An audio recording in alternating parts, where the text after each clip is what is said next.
It's on the hour, so let's open it up to Filippo and our panel. The first things is I see a few hands raised, and I'm going to give preference to panel members. So I see Miao has a hand up. So would you like to go ahead? Okay. Thanks, Filippo, for the wonderful talk. Yeah, I think I'm pretty much believe that condensation is happening, but my question is about like what kind of gas it brings down additionally, because if you think those cool clouds are launched by supernova, don't forget that they are also launching hot outflows, and the hot outflows can go further than those cool gas. So I would say those clouds, at a few kiloparsec, what kind of hot gas environment it has is pretty much metal enriched hot gas. So I'd like to see what you're thinking about that. This is certainly true, and I mean, I'm sure that the lower corona is a mixture of feedback generated gas and accretion gas. So it's quite messy, and I mean also the metallicity that are estimated to some extent confirm this. So the gas that is coming down is not pristine, but most likely through condensation, but most likely is not solar metallicity. Not to mention that condensation, if you increase the metallicity, works even better. But I mean, mostly what is important here is to bring down material that is at relatively low metallicity, and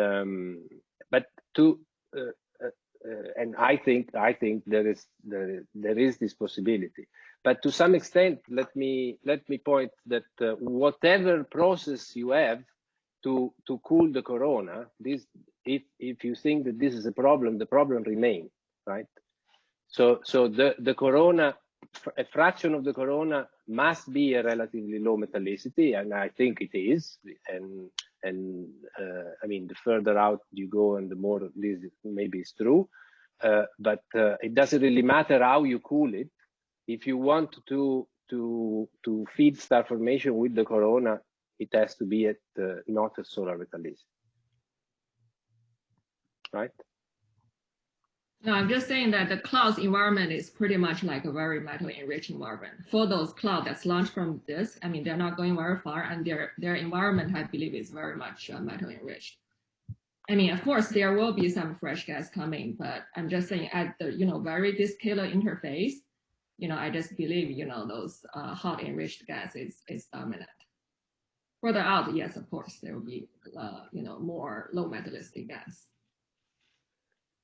I mean, perhaps we can get some views of people who observe HVCs and their metallicities. Well, I was just going to say, I know I just recently looked at the distribution of IVC metallicities. Bart Walker has a really nice review, and I do think they are predominantly like metal enriched. There's solar-ish metallicity. Absolutely, yes, but that in any model, even in this, I mean, now I don't want to have a long discussion on the fountain condensation, but even in the fountain condensation, most of the material above the disk comes from the disk. So the fountain cycle by itself, it's I don't know, 10 times more roughly, or at least 5 times more than the cooling that you produce. So an intermediate velocity cloud is close to solar.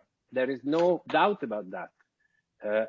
But because if there is 10–20% of pristine, I mean, of 0.1 material in a cloud, you will never see it, because you don't know precisely what is the initial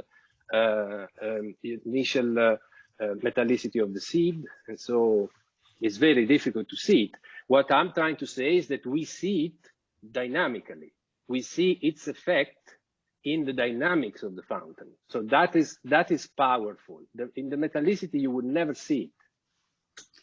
I think one of the things that this is bringing to mind for me, and your picture, your nice cartoon, and you did mention it briefly, there is gas, and silicon-2 and carbon-3, lots of it, well beyond this 10 kiloparsec extraplanar stuff. So we see it out to 100 kiloparsec. And so I wonder if if you, Filippo, have thought about how to kind of synthesize the existence of that cool gas at very large radii. Is it just precipitation or condensation at larger radii, or is it part of this large scale kind of recycling that I think kind of hydrodynamic simulators might be envisioning?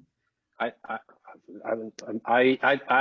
don't have a strong opinion. I think it's extremely difficult to say it. I think that the further you go and the more you start seeing accretion, it's really IgM accretion, but relatively close to the disk, you can see many things. A little bit can be still, wind fountain. We should really stop saying this is fountain and this is wind, because it's really a matter. There isn't a real distinction. So when you manage to seed the medium at 20 kpc, I personally do not think that, especially the Milky Way, is launching cold material at 50 kpc. But this is my opinion. And so if you see it there, then there is the Magellanic stream that is potentially everywhere, because the old part of the stream is very old, and the gas may be in many positions. But if there weren't that, I think mostly would be external inflow. But I'm happy to hear other opinions. Yeah, Frank, how about you ask your question? Thanks. Also, thank you, Filippo, for a fantastic overview. This is great. I have a question or comment, I should say. I actually want to take issue with something you raised at the beginning regarding the angular momentum.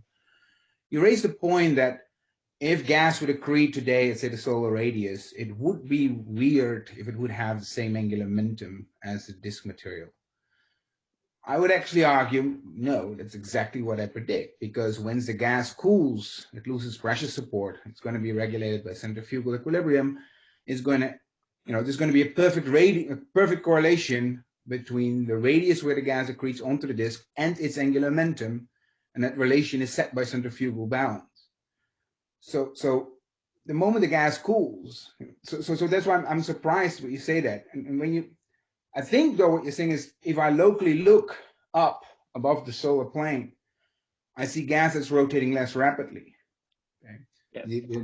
And that's okay, but I don't think that gas will accrete at the solar radius. That gas, because it has less angular momentum, when it will cool and accrete, it will accrete further inwards, which is exactly what we saw in your hydrodynamic simulations, not the ballistic ones.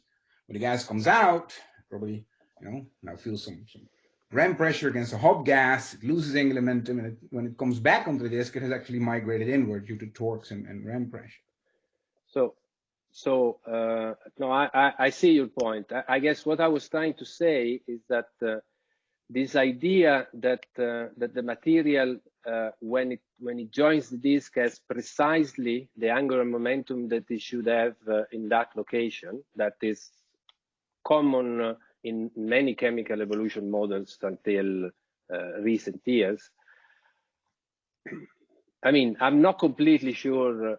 It really depends on many things, on the history of the angular. I understand your point that, on principle, if you want to be in equilibrium, you have to end up in that position. I understand that, but I don't know. I found it that it's a strong assumption. It doesn't have necessarily to be like that. I think, especially if you have I'm thinking. Let's suppose that you have a different type of accretion that comes, for example, from filaments, cold gas filaments, etc. Okay, they come into. Yeah. So then the exception is, the only exception I can think of is if the accretion onto the disk is associated with an actual shock onto the disk, where it actually has a termination shock, then it comes onto the disk, then you know, fine. But then it's not regulated by angular momentum. Right? But in any other case, you know, actually you mentioned the history. That's the nice thing about this formation. You don't really care about the history. All you care about is what was the angular momentum and how to get it distributed. The gas ends up at a radius that's governed by the angular momentum that it has, because in a thin disk, it has to be on circuit. When it has lose completely the pressure. Correct, but the pressure is completely negligible, and so the radius for the cold gas. Now, for the extraplanar gas, it gets more complicated. There's a significant pressure component. And then, yes, you know, but I mean, when you get warm gas from the extraplanar component, I'm not completely sure it has to really rotate as fast as the cold disk. See what no, I mean? It will not. It will not. So when you get the gas from the extraplanar layer, it may have a deficit of angular momentum with respect to the cold disk. Correct, but when it cools down, when it comes back, yeah, but cools down it will have migrated inward. It comes down warm. It doesn't have to come down at 100K. Correct. Principle. Yeah. You know, maybe we should. Stephanie Ho had a really nice, a couple of really nice comments in the Slack, and I'm wondering if she wants to. I don't want to put her on the spot, but if she would want to. It looks like she's turning on her camera. So, do you want to ask about some of the radial migration questions you had in the chat? Yeah, sure. So, thank you for the very nice talk. So, I'm more curious about your comment about like the radial flow versus the flow in the z direction, vertical direction. So, for example, like in Christoph's studies, like we have like sight lines around galaxies, and like near galaxy major axis, we see like whole CGM that is like co-rotating with a galaxy disk, but the velocity is like slower than a disk, which to me it suggests some sort of inflow. So if there's like a gas is rotating as it's inflowing, so I would naturally think there's a radial direction, like radial flow in those like large parameters, in fact, 10 kiloparsec. But then like in your picture, you're talking about like there's like no radial flow at the edge of the disk, just only in the z direction. Then like what makes the flow suddenly like stops at the edge of the disk? And like if there's some mechanisms that stops that radial flow, then like how gradual that process would be. Like if we have sight line, let's say if there's ideally there's a sight there, we can have sight lines around a single galaxy at like every single interparameter. What signal that I could see for that like stopping of radial flow? So yeah, I drank water that I should have known. So I know your work, and I mean, what I'm trying to say is not that there is no radial flow in the outer disk.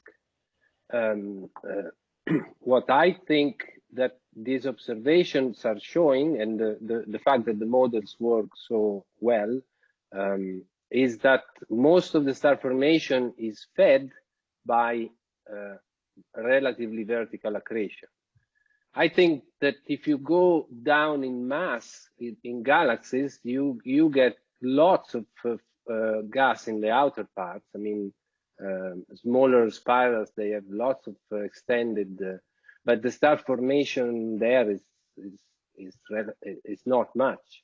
And so what I was, I mean, I cannot tell you precisely the numbers, but what I was trying to say is that in a spiral galaxy where you have in the inner part of the disk a star formation rate of a few solar masses per year, to replace the material from gas that has come at 25 kpc, you need very, very fast flows in the disk. And these, as far as I know, are not seen. So it may contribute a bit, but it's not the dominant contribution. That's my impression. But let's open this up. I also want to hear from any panel members preferentially if they have any more thoughts on this. Well, as far as that goes, you know, you mentioned these extended disks and the limited star formation out there. And I did this work for my thesis looking for H2 regions in these extended gas disks. And you do find, a few, and it's on the order of, if you try to figure out the average star formation rate for stuff outside of the, stellar disk, it's something like 0.008 or something like that, solar masses per year. So, much lower, 100 times lower than in the disk itself. So that is kind of interesting to me, that there could be this kind of transition from, star formation fed by primarily radial flows, and then, stopping somewhere. And I don't know how you would figure out where, but anyway, I like this idea.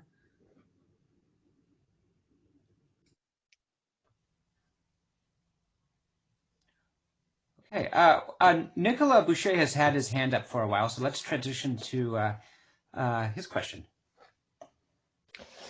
Hey, thanks, Ben, and thanks, Filippo, for this nice presentation. I wanted to follow up on Stephanie's comments. So where we see lots of these cool or warm, depending on what your definition of gas in the plane at 40 to 60 kiloparsec, you tend to view that this gas is not accreting and the accretion is only perpendicular to the disk. But maybe there's a way to reconcile the two observations. Because we don't know at 40 kiloparsec what thickness this gas is. We know it's probably mostly ionized and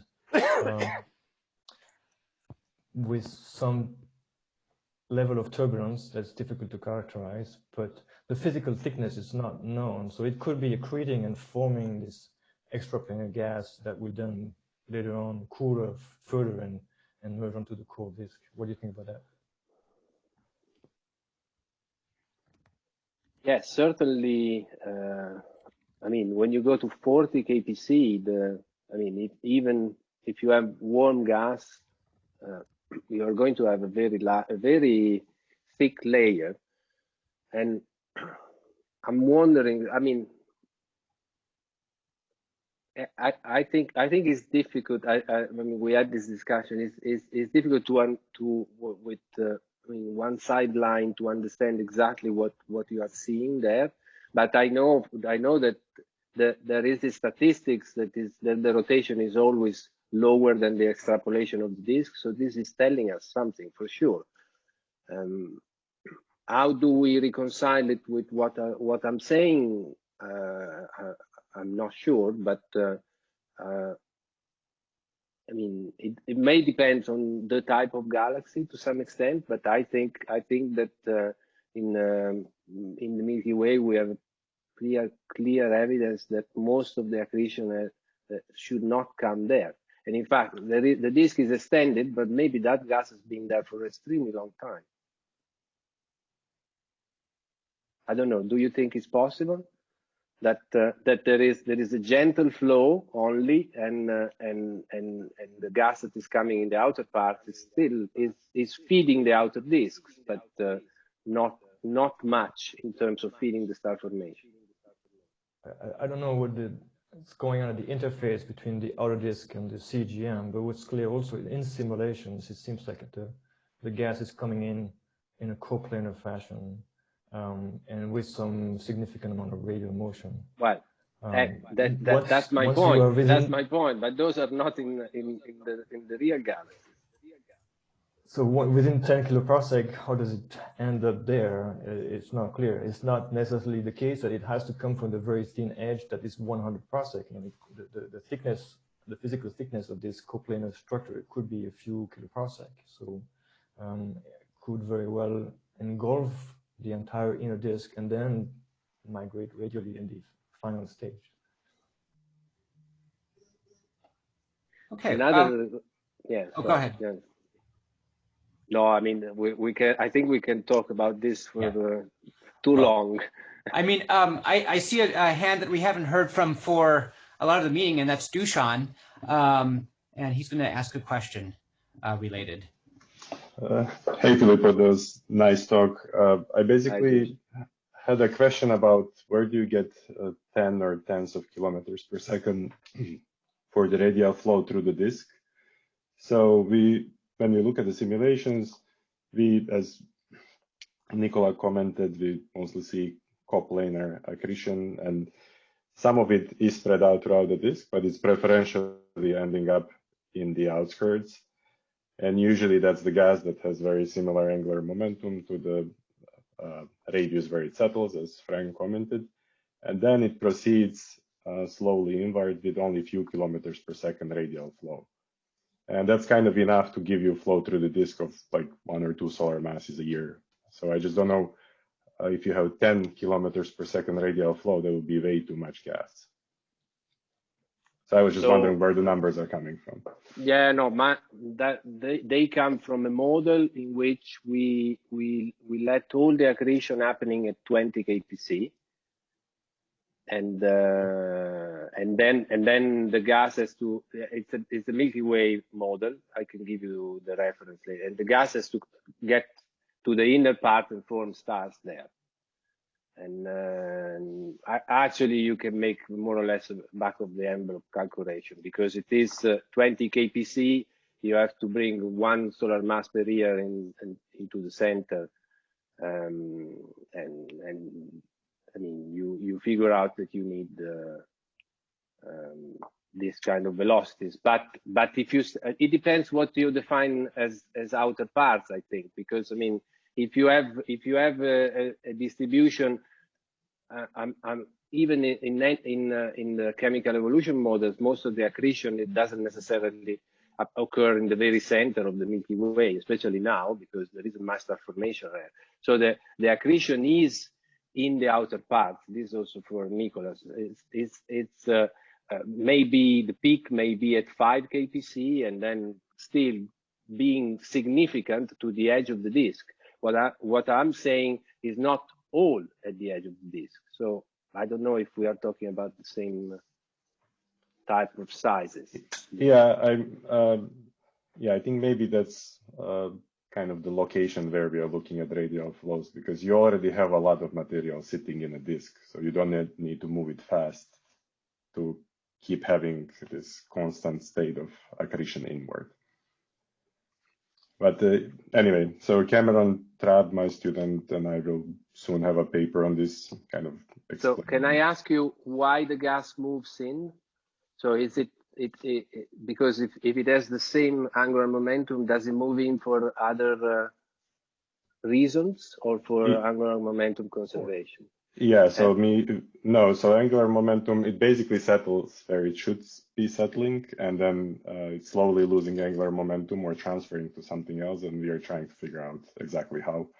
Something is slowly torquing on the gas. Yeah. That would torques. Yeah. Okay.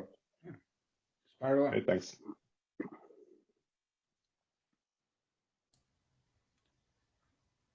Okay. Jonathan Stern, how about you ask your question? Yeah, thanks, Filippo, for a great talk. Can you hear me? Yeah. Yeah, so just kind of, you mentioned that there's a challenge for the corona to cool, and then kind of one way to get around that is using these fountain flows. But the corona, right, the hot gas radiates, it cools on its own. So why is there a challenge here, right? And also in these kind of models of Miller and Bregman and the Jiangtao and Edmund, right? They actually measure what is the rate in which the corona cools, and from that you can deduce the accretion rate, and that's kind of without any additional cooling induced by these fountain flows.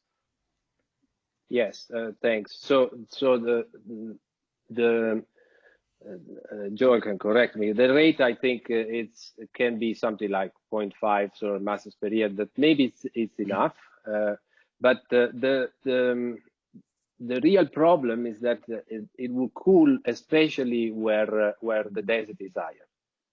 And so if the density is higher in the center, but we are talking about the inner KPC, it will cool there, and that would not make the disk evolve in the way we think the evolution is proceeding.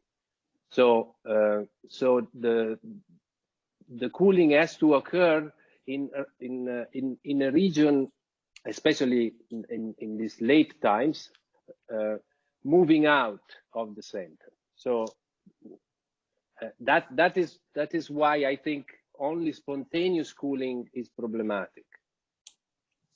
And yeah, and I mean, the fountain is an explanation for what is happening. The combination of heating of the gas in the center plus something else can be another perfect explanation, which I think, I mean, the heating in the center part is a very logical way of avoiding this. And yeah, it may happen like, I mean, in the Milky Way, but in many other galaxies, may be something similar to what happens in early type galaxies. So the point is that you need to avoid the cooling in the center rather than induce cooling at the outskirts, right? That's what you're saying.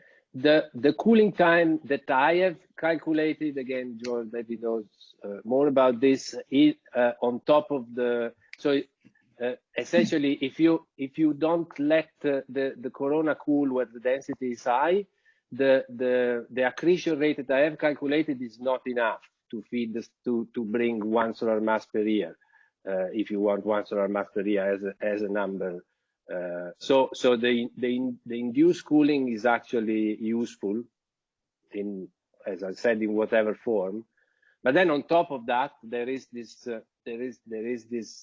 reproduction of the dynamics of the extraplanar gas that, to me, that in some sense you can see it as a separate piece of evidence because it's not related. Thanks. Yeah, that accretion rate is about right. You know, something to consider is that the stars in the disk are losing mass at twiddle a solar mass a year. Star formation is about a solar mass a year, and accretion is maybe half a solar mass a year. And if you add that up, it means the disk is growing in the gaseous disk is growing in mass. So, and I suppose it could, but maybe not. Daniel, you've had your hand up for a while. Oh, yes. Okay. Thank you. I like this disk halo interface accretion model a lot. And especially from reading your earlier paper, my understanding is star formation will drive outflows, not only hot gas.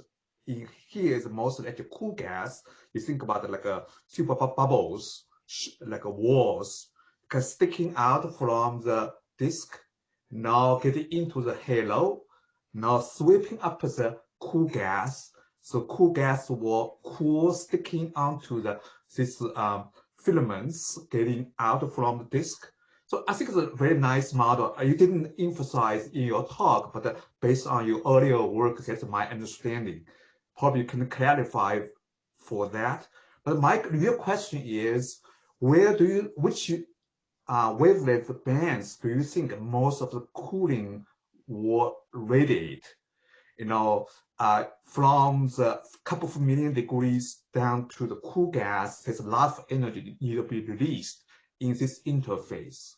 So from emission point of view, so much of energy is a soft X-ray in the EUV band. Now, could you comment on that as well?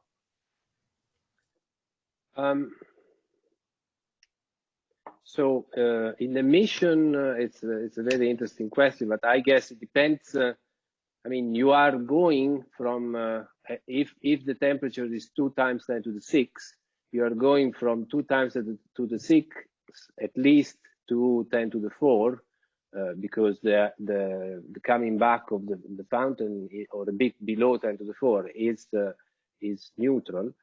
So you start from soft X-ray, I guess, and then you can.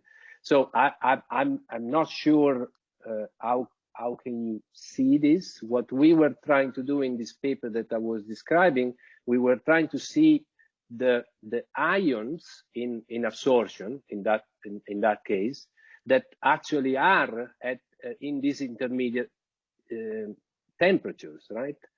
And so I didn't go into details, but we were fitting the absorption for silicon 3, silicon 4, I think, as well, carbon 2 and carbon 4. These are the ions that are at temperatures of few times 10 to the 4 and approaching 10 to the 5. And but in emission, I'm not an expert. I don't know. I think other people can try to answer this question. If there is something that we can expect in emission in general, I mean, when you see something, obviously is cooling. But in this case, I don't know. Actually, in this case, the reason I'm asking you is in some galaxies, actually, we are studying, we do see that kind of diffuse soft X-ray radiation kind of on the downstream of the spiral arm in nearby face-on galaxy. So that actually is we were coming up a model is to try to explain this kind of downstream kind of lagging behind the star forming spiral arms, so gave you kind of a differential kind of distribution of the emission. So one possibility I was thinking is whether this could represent the kind of cooling or kind of condensation of the halo gas towards the outflows driven by the star forming regions around spiral arms that now you start to see in downstream of the region, which you expect from the kind of trajectory of the things, but I'm not sure. Explanation. It's a very interesting idea. I haven't thought about it. So, but I mean, it's a very interesting point. Maybe I would be curious to see this observation that you are referring to. Yeah, we are writing up the paper, so yeah. Okay. Okay. Greg Bryan had a comment. Wait, Ben, can you let Nir talk? Sorry, because he's another. Oh yeah, I know. I was like debating. Yeah. Yes, Nir, how about you go? Sure. Thanks to both of you, Jess and Ben, and thanks to Filippo for this really awesome talk. I was wondering, so in your model where you try and constrain the parameters of this, condensation or vertical flow based on the, for example, the metallicity gradient in the disk. How do you account for the fact that if you go, far back in time beyond redshift 1, perhaps the disk was fed by cold streams, or if you want to apply this to other galaxies where cold streams may have played a more dominant role? I wonder how much of the gradient that we're seeing now that you're using to constrain your model is really it can be only explained by this kind of slow accretion onto the disk from the hot corona, which is likely a relatively more, recent process, versus angular momentum distribution of accreting cold streams, as was discussed earlier with Frank, can be completely different, and other galaxies with a different merger history. How general can we expect these types of models to be for the galaxy population as a whole? Well, I mean, this is really more an opinion. But I mean, if I put together, if I have to put together a picture, I think that I mean, galaxies are, from what we understand, they may be transitioning between one and the other, right? And it depends how much of the disk has been formed in one way and how much is being formed through the smooth accretion from the corona. And maybe in the Milky Way, most of the stars, in my view, the whole thin disk could have been formed through accretion from the corona. And so when you tend to do this chemical evolution models, this seems to fit. Apart, I mean, the chemical evolution models are not saying where the accretion comes from. I'm just saying that what they need fits with the idea that this is coming from the corona. But so I mean, if most of the stars are formed through this, then I think you will have difficulties to see what happened before, especially before Redshift 1 or 2. Then other galaxies are behaving differently, probably. Right. You mentioned at one point in your talk that and it was just kind of in passing, that the model also seemed to be consistent with predictions of the distribution of the angular momentum of accreting gas in cosmology. Did I see that remark correctly? Yes. On one of your slides? So in that paper we took the expected angular momentum distribution of baryons, that is the same more or less of the dark matter from simulations, and we built a corona that has that angular momentum distribution, and such that can feed the disk with to make it grow inside out. Mm-hmm. And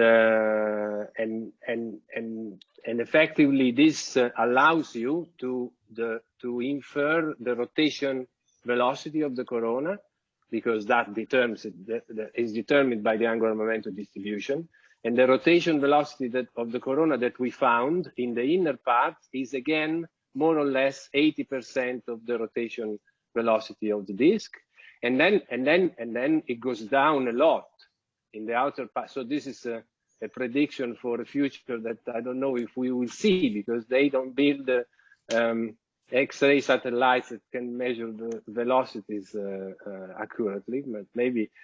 So the prediction is that this goes down in the outer parts and reaches low velocities, and this has to be, otherwise there will be too much angular momentum in the corona. Mm-hmm.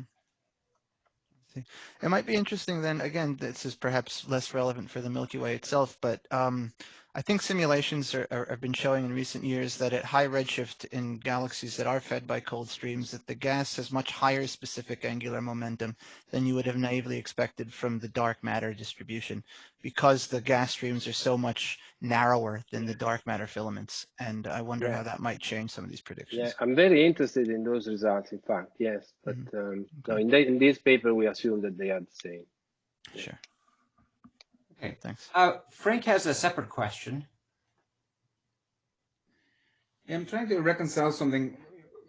You pointed out this idea that, you know, the exoplanar gas comes from chimneys, and I know, I have no problem with that. I actually believe that.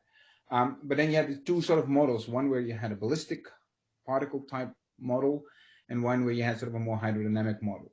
And I'm trying to see if I understand this correctly. So in the ballistic picture, you have a gas cloud, you add energy to it to sort of kick it out. It now ends up basically having higher energy. It sort of moves to a larger radius, and then when it comes back onto the disk, it has moved out. Whereas in the sort of hydrodynamic picture, you know, you blow it out. It now has a hydrodynamic interaction with the hot halo gas, which it experiences ramp pressure. It loses angular momentum and it moves inward. Now, you seem to be a fan of the ballistic model. You seem to argue that the ballistic model was more realistic, or was in better agreement. I'm trying to understand that, because no, I said the opposite. Oh, okay. Okay, so good. Then we agree then at least. But what I'm then my question is, isn't then this entire chimney fountain effect just another way of radial migration? It's just another method by which I have a radial migration channel by having a torque, or in this case not a torque, but actually ramp pressure against the hot gas that actually causes a net migration inward. So radial migration of gas, we were talking, yeah? Yes. So this is a consequence of this. So in the evolution of the fountain that is interacting with the corona, as you say, we initially go out, but then there is drag, and then on top of the drag, which is actually the important phenomenon, there is this condensation, right? Mm-hmm. So we are modeling like this particle is gaining mass from the corona, but it's also exchanging angular momentum, and so the angular momentum of the particle effectively that is growing becomes a bit lower because the corona has a lower angular momentum locally. And so it comes in, but they come in together, right? And when they end up in the disk, in this model, it is very simple. We stop, and essentially we are just looking at the kinematics of the extraplanar gas. But in reality, you have to see what happens in the disk. And in the disk, what will happen probably, but I don't know, is that it would drive a bit of radial flows. Yes. Why in the disk? I mean, the radial flow happens in the halo. That's where it loses the angular momentum and comes back in the disk at a radius where it has again matching angular momentum. It should. No, I see. We haven't looked what happens precisely in the disk. So you are saying, and probably right, that when it comes back to the disk, as exactly it stays there because it's exactly the right angular momentum. Except for torques and spiral arms and all that other stuff, but yeah, it should stay there. Yeah, I don't know. I agree with you. That's probably what happens. But so the radial flow has been produced anyway because the material has been removed at this radius, but comes back at this inner radius. Right. So that is the way the radial flow works. Yeah. No. Okay. Yeah, I agree. Okay, Avishai, let's hear from you. I'd like to add some funny thing to this discussion about fountains.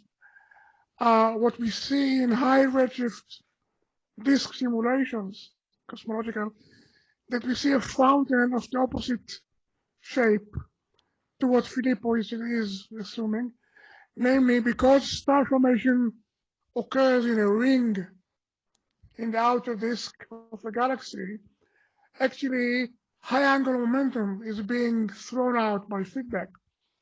And then it probably condensates and comes back as low angular momentum, just the opposite. I wonder, well, I'm not sure this is relevant to the Milky Way because, as we all say, the Milky Way has a quiet accretion history and so on. It may be relevant to high redshift disks, which today look more like early type galaxies. But still, Filippo, do you think such an opposite fountain can be relevant in any way?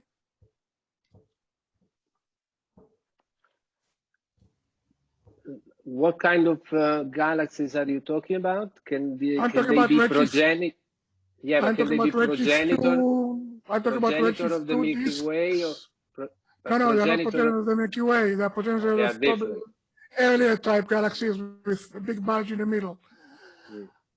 These are disks, the nice star-forming disks that people see at redshift 2, and they are ringy typically, and the star formation occurs in the outer parts. So the supernova comes from the nicely rotating outer rings.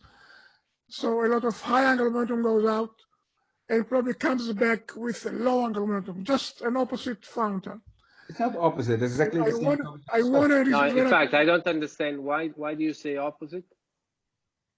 Because you assume that the fountain starts in the middle of the galaxy with low angular momentum, typically, right?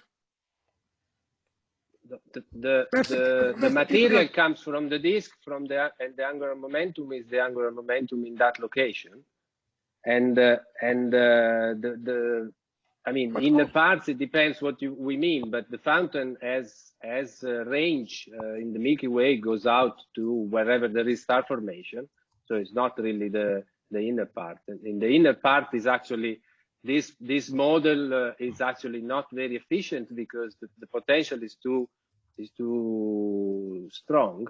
And so it's more effective in the mid-range of the disk. And then I mean, it interacts with material that has a lower angular momentum, so it sounds similar to what. So it is losing angular momentum. Okay, fine. Yeah. Okay.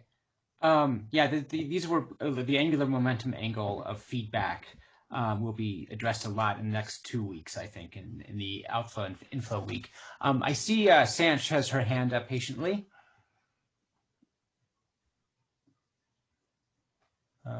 Yeah, there you go. All right. Go ahead. Can you hear me?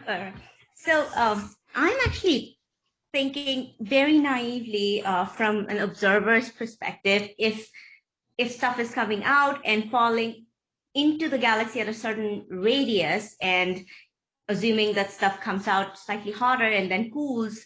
So if I just look at a face-on galaxy in 21 centimeter H1, is there any prediction in terms of what kind of velocity dispersions should I observe radially that can, coupled with the fact that some star formation rate can identify one scenario over the other?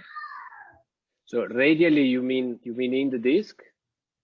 Oh, no, I'm meaning for a face-on galaxy. Yes. So my line of sight would integrate everything from the halo, yes. like say 10 kiloparsec yes. on both sides.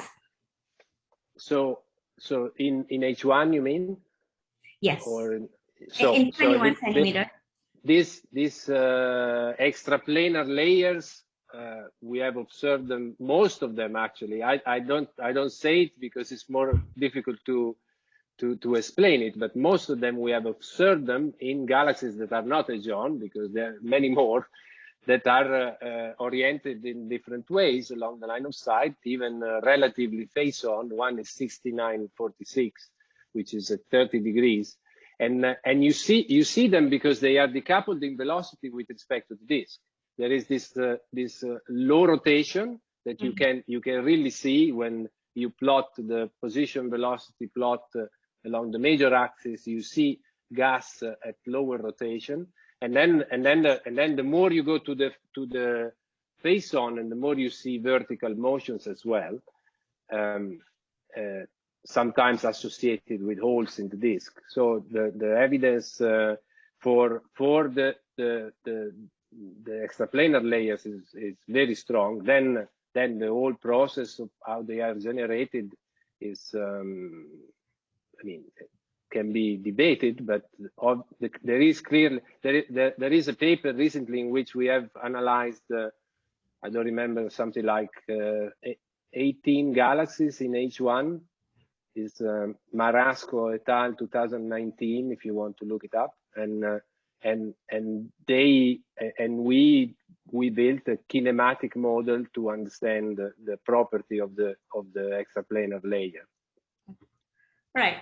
Yeah. So I have been looking at H1 data, and we do find these kinematically anomalous gas, like for M100 and stuff.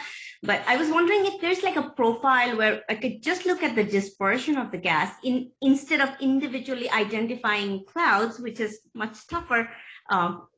That just by looking at the radial profile, I could say that, okay, maybe this is where condensation is happening. Condensation is difficult. You need a dynamical model to see it. Okay. No, condensation is difficult because the difference there in the kinematics is subtle. The presence of extraplanar gas, it's easy because you see along the major axis, you see that most of the gas is rotating fast, but there is a tail of slowly rotating gas. That is the above the disk. Okay, I won't take a lot of your time, but probably if I have more questions, I'll trouble you with that. Absolutely, yes. Okay, thank you. Yakov has a question. Thanks, Ben, and thanks, Filippo, for a great talk. We talked quite a bit about the angular momentum transfer, and I was curious how the energy driving the fountain couples to the extended corona, either via heating or even non-thermal mechanisms like cosmic rays. So do you have any thoughts on this? I think there are much more expert people here. The one thing that I can say is that maybe is relevant is that the velocities are mostly subsonic. So the gas is going out. Most of the gas in the fountain is going out at 70, 80 kilometers per second, which is less than sound speed in the hot gas. But I don't know if other people want to say something about it. Then in our model, the trajectory is followed as I described before. There is gravity, and then there is drag, and there is condensation. Yeah, I know there are, though, other models that do produce fountains that also, have some fraction of the hot material that's ejected going much further into the halo. Yeah, the Tigris, Miao was saying it before. So there is, I mean, when the fountain that we are modeling, we want to reproduce the warm gas because we know the kinematics very well. Of course, the hot gas would be nice, but for the warm gas, as far as I understand from your recent results, Miao, you can correct me. This pseudo ballistic approach, so ballistic plus some drag force, etc., is very similar to the result of the simulations, right? From an X-ray observational point of view, at the disk halo interface, the X-ray luminosity from diffuse gas is about less than about 1% of the energy feedback from supernovae in the disk. So that probably can give you a kind of constraint on the cooling of the gas if it's mostly through the radiation in X-ray. So I want to comment on Daniel's question. I think, it's when I say it's, X-ray emission is not accounting for most of supernova energy. We're actually finding simulations that most of the energy is radiated at like less than 0.3 keV. So it's actually, it's extremely soft X-ray and it's hard to observe. Yeah, so in principle, you have a mechanism if you can kind of convert energy to other bands, then just a simple radiative cooling of the couple of million degree gas, then it'll be okay. But basically, that's actually is the issue one needs to solve. There's a fundamental constraint here is actually from soft X-ray, which is less than 1% of energy input.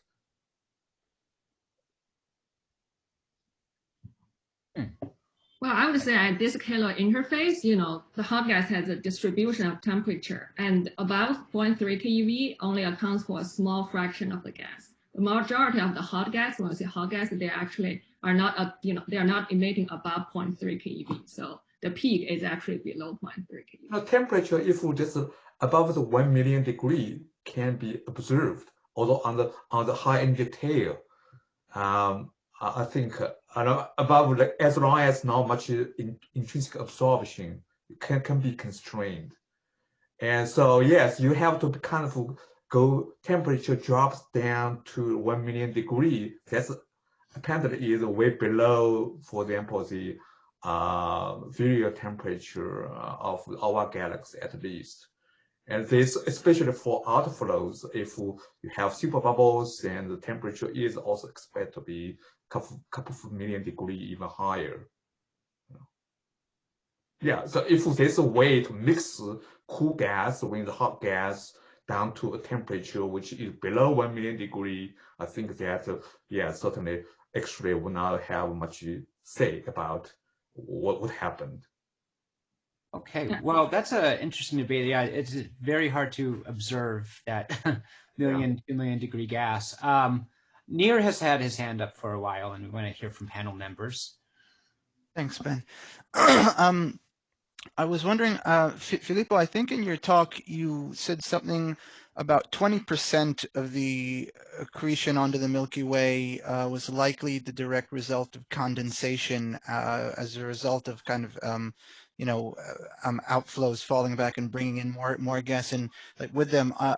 First of all, I hope I'm not wrong about that number, but I was wondering if that number is constrained as a function of mass and like redshift. And in particular, I have in my mind what at one point was a strong puzzle. Perhaps it's gone away, and others can correct me. But that analytical models, semi-analytical models, and I believe even some cosmological simulations seem to be under-predicting the specific star formation rates on the main sequence of Redshift 2 galaxies by about a factor of 2, if not more. And I wonder if additional condensation that might have been missed from those models and perhaps was much more efficient at Redshift 2 might help resolve that discrepancy if it's still there.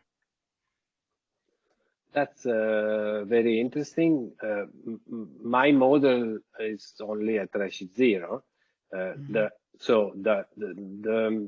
model, the dynamical model that reproduces the kinematics in the extraplanar layer is fit in the Milky Way now at Redshift 0, and that 20% is correct. But what it means that the warm gas that you see in the extraplanar layer, 80% comes from the fountain cycle, and 20% comes from the cooling of the corona.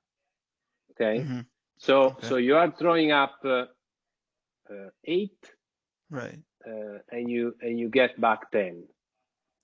Right. So a result that that's the idea. Sorry. Yeah.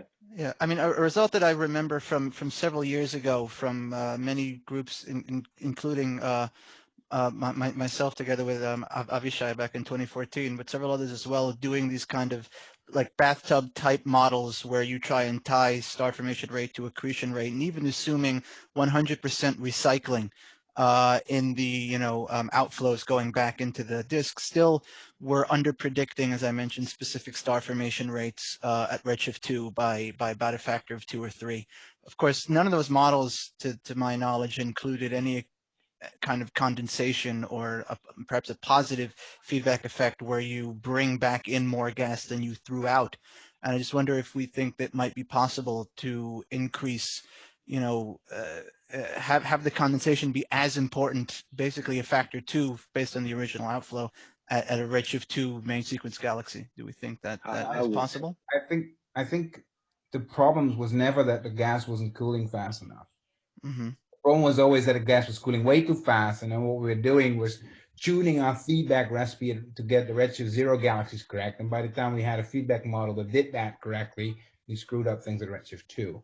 So I don't think the problem was inherently related to an inability of the gas to cool. It was cooling too fast. We were just, not correctly modeling the feedback. It's my interpretation. I think, Frank, you're perfectly right, because I always got this comment: we have enough cold gas. Your phenomenon doesn't interest us. Jess, I see your hand up. Go ahead. Yeah. So, I just wanted to suggest. I remember early. I'm going to go back now to early on in your presentation, and save Drummond from your crosshairs. I think that, in fact, your real beef is with Peng, who somehow escaped your crosshairs, but Peng is the one who put Gronky versus McCourt as superheroes. And not only that, Filippo, I think you might have Drummond an apology because he did cite Ormilota's paper in his talk. Sorry, I joined this conference only, because and I saw only Drummond talk. I didn't see Ben's talk. Okay. Good. I publicly, that was really a joke. Anyway, I like to make the superheroes, so I took it as an excuse. I appreciate that. Yeah, I'm waiting for a response from Peng, and I do see he's on, but no, Peng and Drummond aren't on. So I see him. Is Peng here? I see him, and he might not be on or watching, but there he is. Aha! Oh, sorry. Oh, yes. Wait, I just saw you not really at the beach. The more superhero slides there are, the better there is. So. Yeah, I just wanted to show Batman versus Superman as an excuse. Okay, well that takes us to the hour. That was an intense discussion. I'm trying to synthesize some of the main points from it. And I hope that we can discuss this more tomorrow, and especially in the context of some of the hot gas we've talked about this week as well, that's specific to the Milky Way. So on that note, I think we'll disperse. And I want to remind people of, I want to thank the panel of Nir, Jess, Frank, Miao, and Yakov. Thank you all, and thank you again, especially for Filippo. And let's give a hand to him and the panel. Good job. Thank you. Thanks. Bye-bye. Bye, everyone.